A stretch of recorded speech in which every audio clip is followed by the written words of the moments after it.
de cualquier memorial. En este caso estábamos haciendo como un ejemplo, estábamos hablando de la ley 438 cuando nos hemos referido al artículo 100, ¿se recuerdan, compañeros?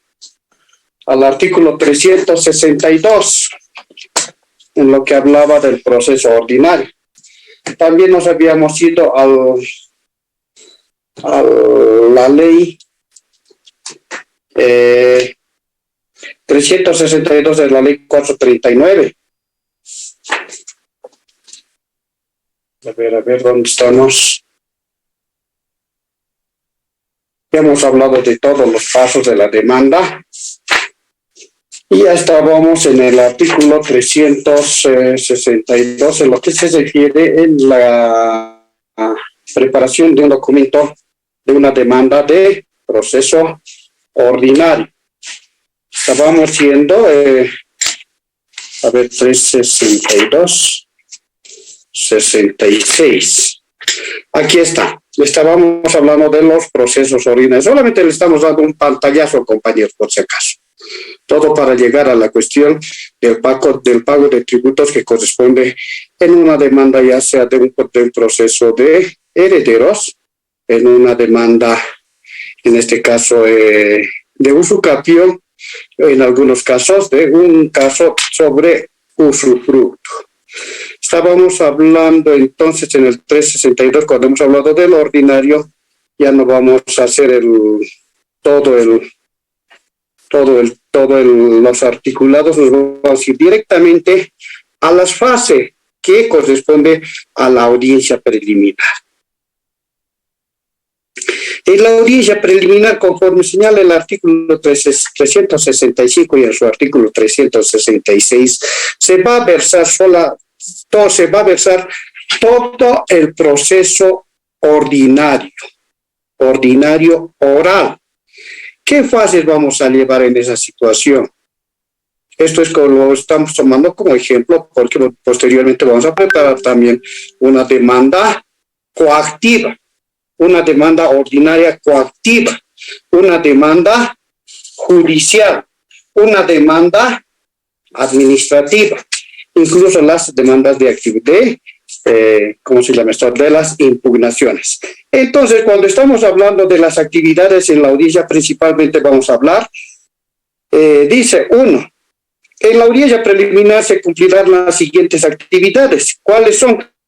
La ratificación de la demanda. 2, tentativa de conciliación. 3, la recepción de la prueba relativa a excepciones. En este caso, por decir, si es que vamos a hacer la demanda en usucapión, una de las partes puede interponer una excepción. Y cuando vamos a hablar entre contribuyentes y el que te cobra los impuestos, en este caso el Estado o impuestos nacionales, vamos a hablar del contribuyente. Generalmente tiene que hacer estos recursos el contribuyente. 4, saneamiento del proceso, pronunciándose con un auto interlocutorio fundamental. Luego tenemos en el 5, prórroga de la audiencia. Es cuando ya no hay tiempo. Ha empezado la audiencia de la mañana y están con todos estos pasos de las actividades de la audiencia preliminar. Consiguientemente se señala una audiencia, una audiencia complementaria. En esa audiencia complementaria se tiene que agotar ya todas las pruebas, incluso, compañeros estudiantes, hasta dictarse la sentencia. En esa audiencia se va a dictar la sentencia, obviamente que con los abogados que tienen que interponer también los alegatos y conclusiones. ¿Qué son los alegatos y conclusiones? Son una sentencia de parte, yo lo llamo. ¿Por qué sentencia de parte? Porque ahí las partes van a hacer el análisis exhaustivo de todo el expediente. Van a hacer el análisis exhaustivo de todo el expediente. En la demanda, ¿qué dijo? ¿Cuáles eran las pretensiones? ¿Qué dijo en la respuesta? ¿Cómo ha respondido en este caso el Estado? si hablamos de la demanda tributaria. Y si estamos hablando de una demanda civil, ¿qué ha dicho el demandado? ¿Ha habido excepciones? ¿No ha habido excepciones? Y posteriormente ya se va a hablar de las pruebas, principalmente de las pruebas que existen, que han presentado la parte demandante y el demandado. ¿Ya? Posterior a eso, compañeros, lo más principal en una demanda, ¿qué es, compañeros? Es la presentación de testigos. Los testigos, ¿qué dijo? No van a decir que mi testigo hemos presentado al señor Johnny Horacio Rodríguez, mayor de edad, casado, que vive en su lugar. No, van a hablar del testigo número 1, Johnny Horacio Rodríguez, cuando en su punto número 1 ha respondido que el señor Armando Cándido es propietario, le consta que esa propiedad es suya, vive hace más de 10 años. Al margen de eso, también se va a enumerar a los siguientes testigos, que no pueden ser menos de 2 personas. Tienen que ser 2 testigos uniformes. Si tienen declaración uniforme, sí. El primer testigo ha dicho, sí, es su casa. El segundo testigo ha dicho que, sí, creo que es su casa porque siempre le veo ahí. ¿Hace qué tiempo le conoce? Lo preguntará el juez. Ya le conozco hace 2 años. Consiguientemente, ese testigo no merece, no tiene fe probatoria. Y como no hay esa fe probatoria, necesariamente el abogado, la parte, en este caso el demandado, tendrá que presentar a los otros testigos para que haya una declaración uniforme en favor del demandante. Luego van a hablar de la inspección ocular. El artículo 328 claramente señala que tiene que haber una inspección ocular en este caso, cuando estamos hablando de un caso de usucapión, siempre lo vamos a relacionar con la cuestión del tributario también. Estamos hablando de una propiedad. ¿Dónde queda la propiedad? ¿Hace qué tiempo se creó esa urbanización? Una casa, ¿cómo está? Una casa bien, de ladrillo, tiene buena fachada, tiene fachada con cerámica, elegante la casa. Entonces el juez analizará de que este bien inmueble no tiene la data de 10 años. No tiene la data de 10 años. Y el artículo 138 del Código Civil dice, adquirirá también la propiedad por el transcurso de 10 años. Si vamos a estar en una demanda tributaria sobre pago de impuestos sobre la existencia de un negocio jurídico, tendrá que ir y ver la existencia del local. ¿Qué local estaba ahí? Segundo piso, ventanas grandes, entrará un decorado especial, era una discoteca. Así puede ser una tienda, puede ser o también puede ser un estudio jurídico. Ustedes saben que los estudios jurídicos ahí están, no tenemos grandes ambientes como otras entidades u otras instituciones, otros ¿cómo les puedo decir? Empresarios unipersonales. Generalmente los abogados tenemos pocas oficinas pequeñas, incluso en esas oficinas pequeñas tenemos que compartir todo. ¿Por qué? Por la cuestión del pago de alquileres. Hemos llegado con eso, ha leído su sentencia de parte e inmediatamente el juez va a decir, bueno, autos, y empieza a dictar sentencia. En la misma audiencia, hemos empezado con la primera audiencia, hemos llegado a la segunda audiencia que se llama audiencia complementaria. Y en esa audiencia complementaria tiene que dictar sentencia. Evidentemente, hay algunos jueces no lo hacen, dictan solamente la parte resolutiva, que lo dicen probada la demanda o improbada la demanda. Y el resto de la complementación de los demás considerandos se guardan para otra audiencia. Hay otra situación, por decir, otros jueces ya no se guardan por cuestión de tiempo. Si no, muy bien, terminó. Aquí vamos a hacer algunas consideraciones y se va a hacer la lectura de audiencia en fecha 30 de octubre. Muy bien.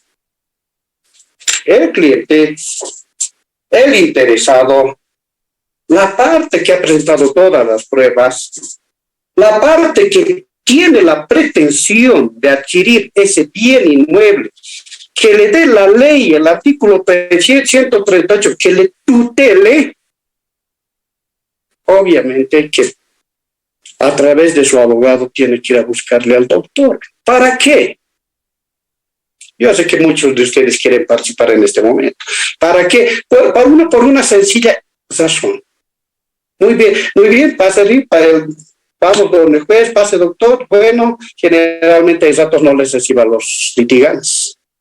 Solamente la conversación entre dos conocidos en la rama técnica. Y no le estoy diciendo que esto van a ser una conversación técnica que le ampara el artículo 138 del Código Civil, en el 362 del Código Procesal Civil y en el artículo 56 en lo que señala la Constitución Política del Estado. ¿Qué dice el derecho a la propiedad? No lo están llamando para eso. Le están llamando para hacer una cuestión de ¿cómo le puedo decir? Cuando tenemos que cobrar algo o alguien tiene que cobrar. Lo está llamando para eso. Bueno, doctor, esta situación va a pasar, le voy a cooperar, doctor, no se preocupe, lo van a sacar en 10 días o tantos días. Pero, doctor, bueno, en ese pero ya entiendo. Bueno, hasta ahí. Una vez ya cuando se haya hecho la conversación o lo haya convencido un buen abogado, sin cancelar nada, bueno, sale la sentencia probada. Una vez que salga la sentencia, compañeros, se notifica. Hay que notificarlo a la otra parte. Después de esa notificación, tiene que transcurrir 10 días. ¿Para qué va a ser los 3 días, compañeros estudiantes? A ver, necesito ayúdenme.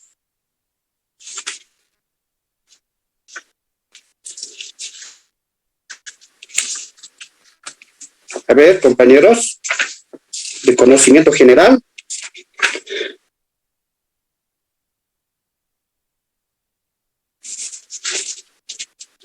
Tiene que notificar, compañero, a las partes con esa sentencia y como es un proceso ordinario, esa sentencia se va a ejecutoriar. Va a pasar por autoridad de cosa juzgada. Así dice el artículo 228, si ustedes agarran su código o agarran su celular, y el 1534 del Código Civil. Pasa por autoridad de cosa juzgada y a partir de ese momento ya nadie puede hacerlo. Pasó por autoridad juzgada.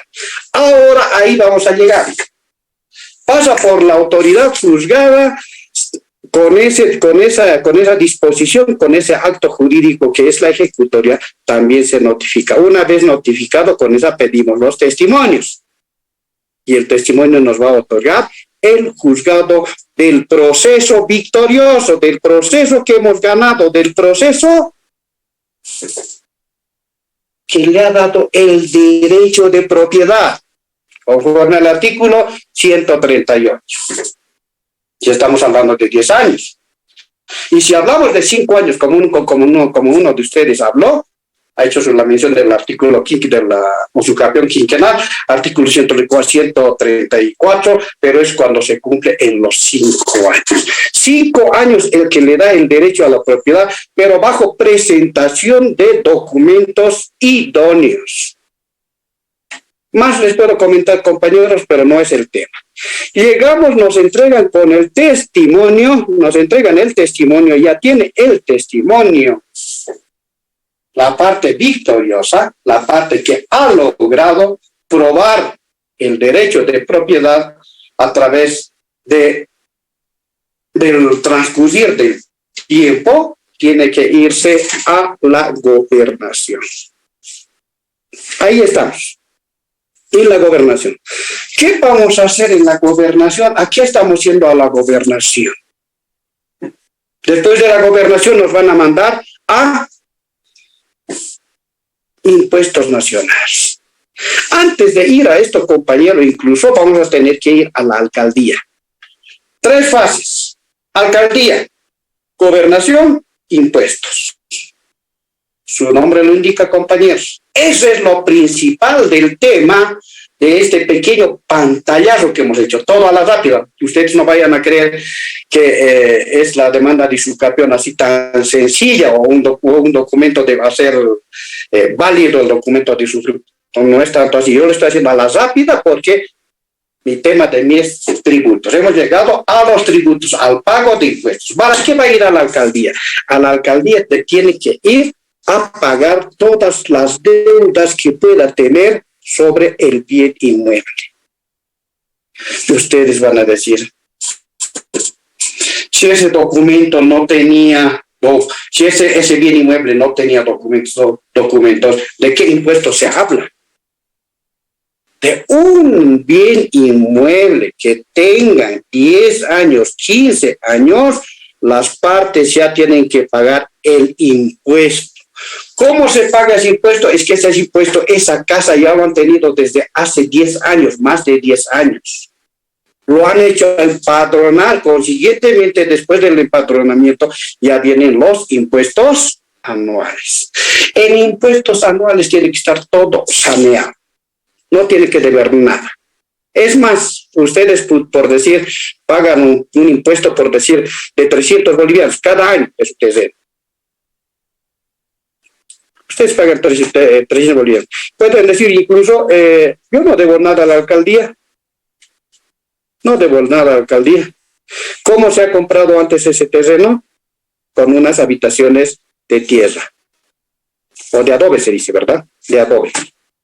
Ahora sigue viviendo en esa vivienda construida en base a adobes. No, ¿verdad? Ha mejorado. Anteriormente el camino era ripeado, era tierra, no había acera, no había los servicios. Consiguientemente se pagaba un impuesto inferior, bajo. Pero cuando ya ha salido la demanda de usucapión, ahí van a regularizar pago de impuestos.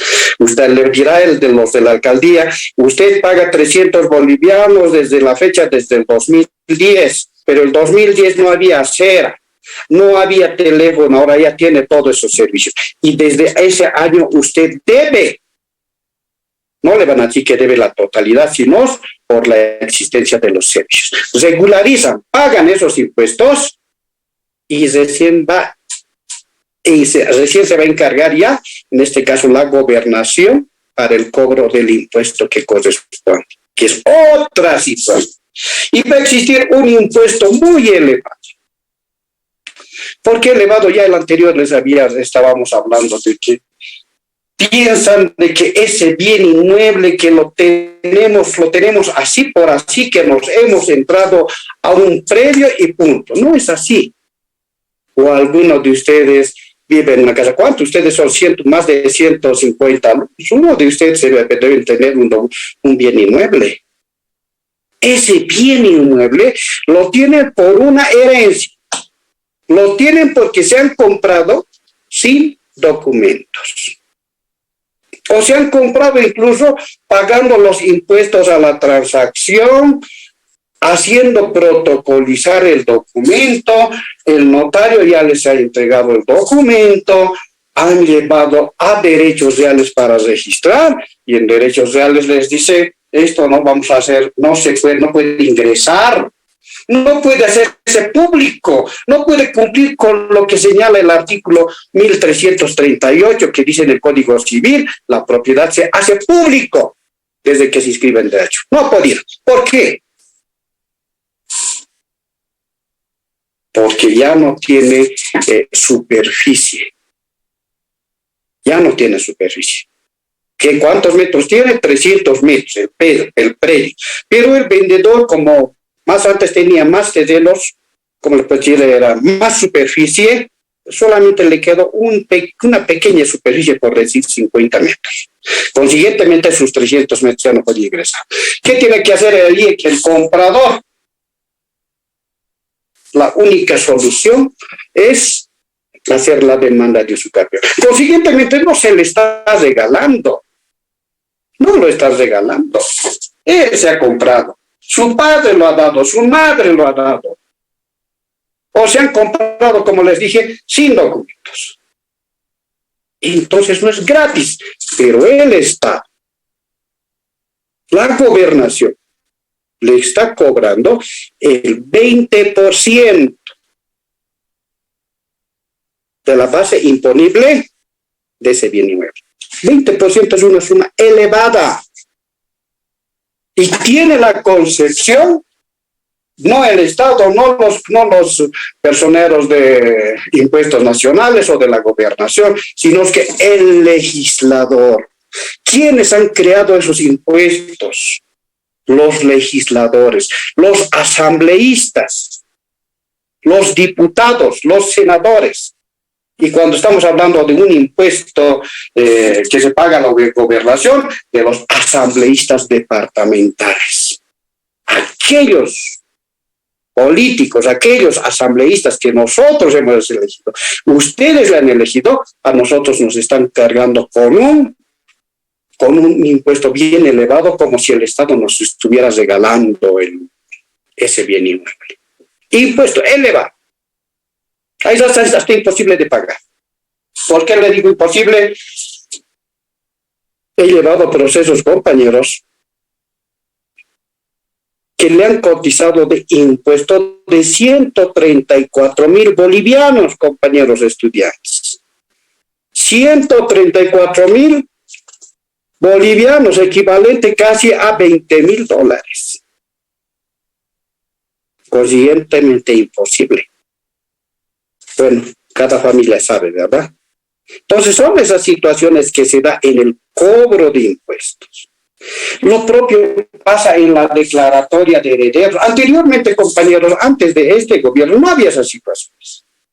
Se pagaba un determinado impuesto, por decir el 3% más el 1%. Pero ahora, como ha habido cambio de leyes, obviamente mejorando las leyes para el buen vivir del ciudadano, para el buen vivir de la gente pobre, tienen que pagar ahora un impuesto más elevado. La declaratoria de herederos, compañeros, se pagaban impuestos, si se pagaba así el 1%. Anteriormente el 1, el 3%, pero ahora igual, ahora se paga los dos impuestos. Impuestos a impuestos a la gobernación e impuestos a impuestos nacionales, a dos lugares. Y obviamente, como le dije, previa regularización del pago de los tributos en la alcaldía municipal. Eso ha sido el pantallazo del ejemplo de uno de los compañeros que me ha hecho, y también es una cuestión latente. Ustedes, compañeros, cuando van a salir abogados, obviamente que van a agarrar este tipo de casos. Mucha gente se dice de que no hay que comprar un bien inmueble que no tenga documentos. Puede ser cierto. Es que entra harto dinero, le cobran harto, con una serie de los gastos que vienen en gasto de jueces, de abogados, pago de impuestos, doble, triple tributo. Pues hay algunos terrenos sin documentos lo venden a precio de gallina muerta.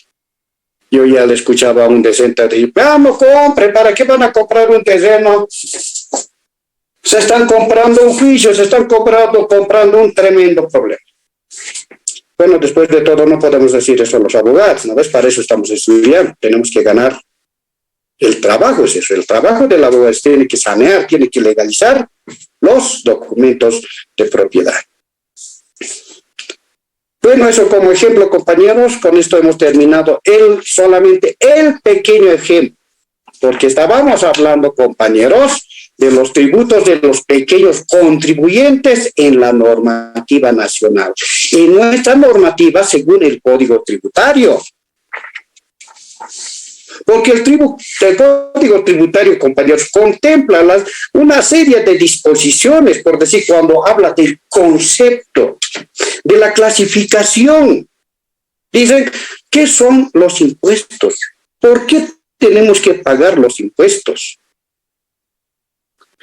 Los tributos, las obligaciones en dinero, compañeros, que el Estado, en el ejercicio de su poder, porque el Estado tiene un poder y único poder del imperio de la ley. Y al ciudadano le impone con el objeto de obtener recursos económicos para cumplir sus fines.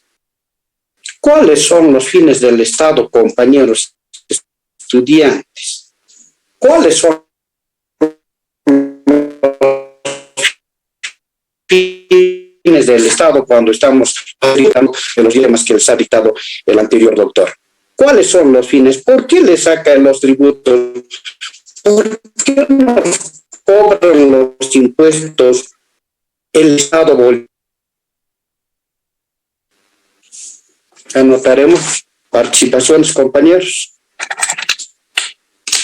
¿Alguien puede responder, compañeros? ¿Cuántas clases de tributos hay? Eso sí se recuerdan, ¿verdad? Los tributos, compañeros, se clasifican en los impuestos, las tasas y las contribuciones. Y en estas, compañeros, están también los patentes municipales. Los patentes municipales, ¿quién establece? ¿Quién señala? Establece conforme a lo previsto por la Constitución Política del Estado. La ley señala nuestra Constitución Política. Aquí está, todos las leyes de donde emergen. Esta es la directriz para el pago de impuestos, para el Código de Comercio, para el pago de los impuestos de tierras agrarias. Y evidentemente también existen algunas disposiciones legales que algunas propiedades están exentas de pago de impuestos. ¿Pero qué propiedades? Cuando nos vamos a ir a alguna propiedad, generalmente aquí, ¿qué clase de propiedad tenemos? Son propiedades urbanas. Pero cuando nos dice que no pague un interés, no pague un impuesto, porque la tierra cumple una función social, nos está diciendo que las tierras productivas no pagan impuestos. Obviamente, de las tierras productivas pequeñas.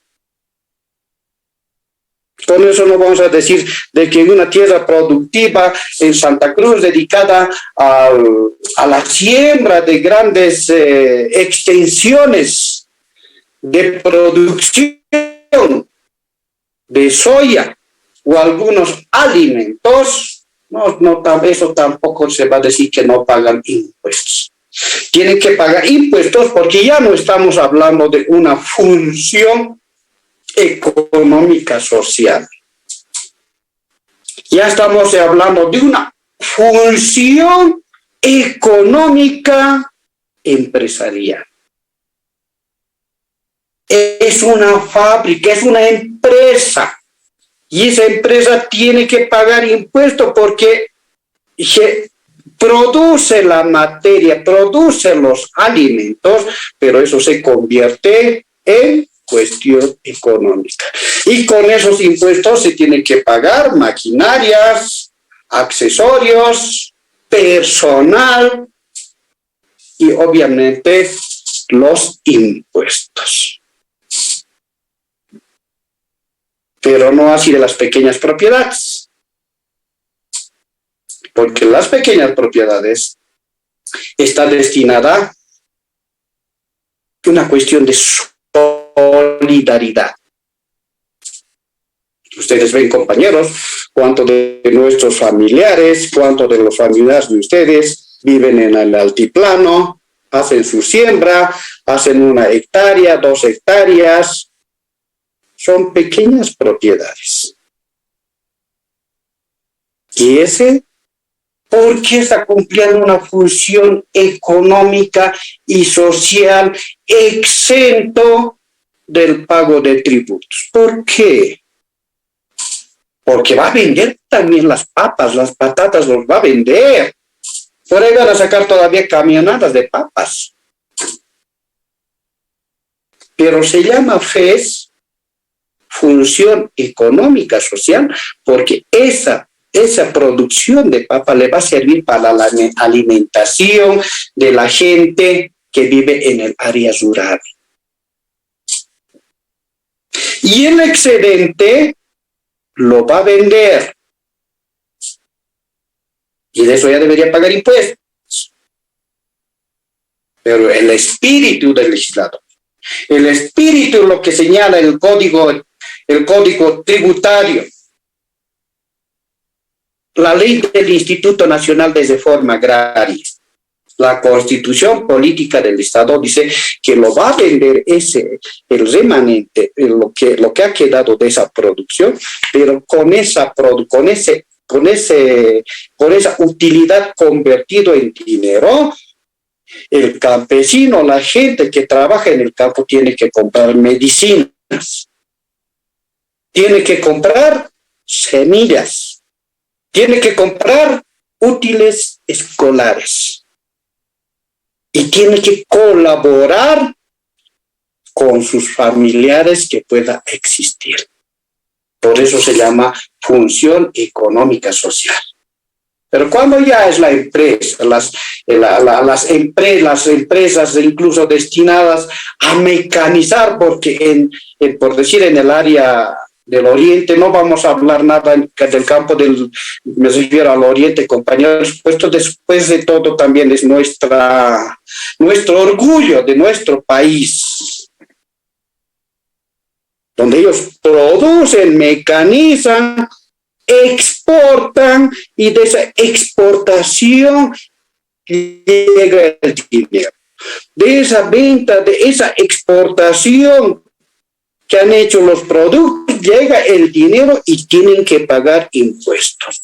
Consiguientemente es un orgullo. Tampoco podemos decir de que estos cruceños, estos cambas, aunque nos han querido meter, de que el cruceño tiene una mentalidad. ¿Qué habla la ley 045, compañeros? Doctor, la ley de discriminación y racismo. Ley contra la discriminación y racismo. Gracias, compañero. Mire, no me puedo acordar. Discriminación. No hay esa finalidad de discriminación. Obviamente la gente que existe allá en el oriente, puede haber. Aquí paseños existimos, paseños envidiosos, paseños que estudiamos, paseños chanchulleros, paseños charladores. Doctor, me falta nota. Tengo 80 nomás. ¿Y cuánto quiere, compañeros? Doctor, estoy postulando para la excelencia. Quiero 80, quiero 90, doctor. Existimos toda clase de personas. Existen docentes. Bueno, no hablaré más de los docentes. Existen personas que buscan acomodárselo o encontrar una fuente de trabajo. Acomodé lugar. Tenemos que trabajar. Nuestra Constitución Política del Estado, en su artículo 56, nos habla de los derechos, del derecho al trabajo. Me estoy equivocando, compañeros, con el 56 y el 46. Uno habla de la propiedad privada y el otro habla de los derechos. ¿Verdad? Tenemos que trabajar. Si no vamos a trabajar, ¿de qué vamos a vivir? Entonces, cumplimiento de la norma en este caso, para el pago de los impuestos. No pueden decir que los impuestos, por decir este gobierno es un tremendo que nos está esclavizando a los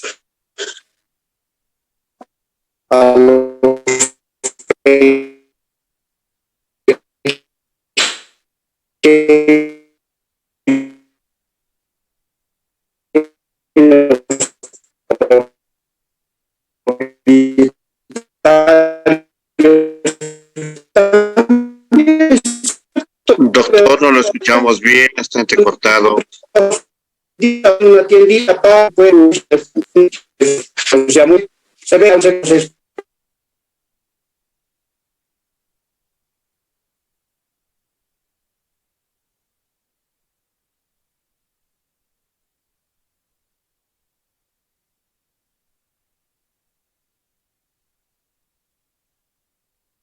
Doctor, su micrófono está apagado, doctor. Doctor, su micrófono está apagado. ¿Y qué pasó, compañeros? Tanto yo cansándome y no me... ¿Desde qué hora estamos así, No, compañeros? este ratito nomás, doctor. Este momento nomás fue, doctor. Ah, ya. Ay, gracias, muchas gracias. Ya me asusté tanto hablar y ya estoy seco en la garganta. Yo dije... No, se le escuchó caramba, todo. Gracias. Sí, se escuchó, doctor. Ya, bueno. Gracias, hermano, gracias. Entonces, son todas esas situaciones. Evidentemente, crear una pequeña empresa es tremendamente. Ustedes saben ya cómo les estoy hablando de los abogados, si ustedes van a ser abogados, y si existen comerciantes, mejor para ustedes, muy bien. Profesores militares que solamente van a sacar el título para ser alguien más.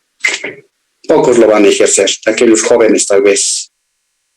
Porque el campo del derecho estamos llenos. Y de paso que están viendo ustedes cuántos trabajamos en una oficina. 1, 2, 3, como sea, nos estamos acomodando. ¿Para qué? Para no pagar los alquileres y en este caso todavía los impuestos. Yo tenía una compañera que me decía, doctor, quiero trabajar con usted. Bueno, pero ella nunca ha puesto su nombre, no tenía su NIT. Consiguientemente, así va. Y ahí viene también la creación del delito, evasión de impuestos. La evasión de impuestos, ¿cuándo va a entrar? ¿Cuándo se va a aplicar? También es una falta, ¿verdad? Evasión de impuestos. Ingresamos al campo penal. Hemos hablado del Código Civil. Ingresamos también al campo penal. Y cuando vamos a hablar de importaciones, de exportaciones,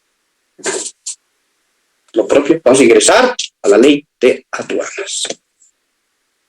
Esas son las cuestiones que ocurren, compañeros, y cuando les estábamos hablando, ¿qué son los tributos? Las patentes municipales, las obligaciones tributarias de los sujetos pasivos, compañeros, los sujetos pasivos. Algunos compañeros en la reunión, cuando yo estuve entrando, me decían de que no sé si era por participación, yo prácticamente ya estaba aprobado, decían algunos estudiantes, ¿verdad? Y a esas personas que casi aprobadas, yo les preguntaría, ¿quién es el sujeto pasivo y quién es el sujeto activo en materia tributaria? Además, ya no vienen en clase tampoco.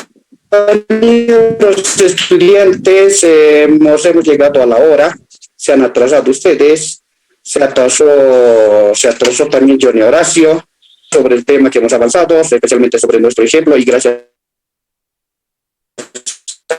al compañero que nos ha consultado y que nos ha hecho llegar a esta cuestión del tema del pago de los pagos de impuestos en la alcaldía,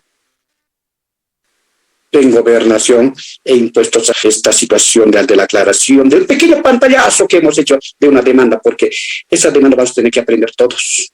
La persona que va a llevar penal va a tener que aplicar el artículo 110 del Código Civil. Alguien se ríe, ¿verdad? No va a llevar de ahí. Va a llevar similar el Código de Procedimiento Penal. La persona que se va a especializar en materia familiar va a llevar lo que señala el artículo 210 de la ley 603. Y los civilistas ya saben, artículo 110, artículo 362, el 264, las pruebas, los testigos, audiencias complementarias, alegatos, sentencias, y luego vienen las impugnaciones. En todo va a entrar. Y con ustedes compañeros, vamos a entrar también especialmente en los compañeros que les toca para presentación de algún proceso que tengan en materia de tributario. Igual, compañeros, todos vamos a tener que llevar, solamente que vamos a cambiar de articulados. De conformidad con el artículo 110 del procesal civil, diremos. En familia, de conformidad con el artículo 210 de la ley 603, vamos a ir. En código laboral, nos iremos al 220 del código laboral para interponer demandas laborales. Y el caso que nos ocupa, nos vamos a basar en el código tributario. En el código tributario. Preguntas, compañeros, y nos despediremos. No, seguramente ya va a entrar el siguiente docente. Preguntas y nos retiramos. Adelante. Nos falta concluir todavía nuestros temas, compañeros. Este tema que tenemos, el número 23, les voy a pasar, compañeros, en el Classroom, para que ustedes tengan todo el tema de la tributación pequeña. ¿Quién sabe? La próxima más lo vamos a terminar esto, siempre que nos alcance el tiempo para ya la presentación de los trabajos. Tenemos que preocuparnos, compañeros, porque ya hay que presentar, ya hay que dar el examen y hay que presentar los grupos, compañeros. ¿Preguntas, compañeros? No hay preguntas. Compañeros, hoy uno de sus representantes me escribió y me quería hablar con respecto a las notas, compañeros. Yo le dije, para mañana lo voy a preparar. Son tanto alumnado, compañeros, que seguramente yo mañana voy a madrugar para presentarles. Lo voy a elaborar ya, compañeros. Ya no tengo las notas, solamente me falta pasar en limpio. Solamente no sé cómo voy a calificar ya tengo también la forma para calificar en la cuestión de la asistencia, pero no sé cómo lo voy a hacer. En este caso, tal vez Ariel de alguna forma me va a dar alguna solución en la cuestión de la asistencia, porque me pasan en la asistencia un listado de los 100 tantos, pero hay puro correos electrónicos. Entonces, no sé qué es lo que voy a hacer en eso. A ver, espero que me llamen de forma interna, y a ver si me colabora esa parte. Si no, yo voy a tener que considerar, de acuerdo a la presentación nomás de su examen, de la variación de los 5 puntos. Después creo que hemos hecho un trabajo. Solamente de eso voy a evaluar, compañeros. No sé, el encargado tal vez me coopere en esta situación para que no haya perjudicados. Aunque pienso que en mi materia no tiene que haber ningún perjudicado, compañeros estudiantes. Por eso de que yo tengo Bueno, he charlado con ustedes, hemos hablado con ustedes y sé cuáles son las condiciones y las cuestiones hay que cumplirnos, compañeros. La autonomía de voluntad, lo que señala el Código Civil, siempre tenemos que hablar así, de forma concreta. Todo lo que decimos está en el Código. Y cuando ustedes me han dicho, cuando yo les he dicho, es ley entre. Con eso me despido, compañeros, si es que ustedes me complementan. Lo que pactamos dos partes, ¿qué es, compañeros? ¿Perdón? Ley entre partes, doctor. Artículo 519, 520. Compañeros estudiantes, buenas noches, tengan buenas noches, disfruten de esta noche. Gracias, hasta luego. Buenas noches, doctor. Buenas noches, doctor. Buenas noches, doctor.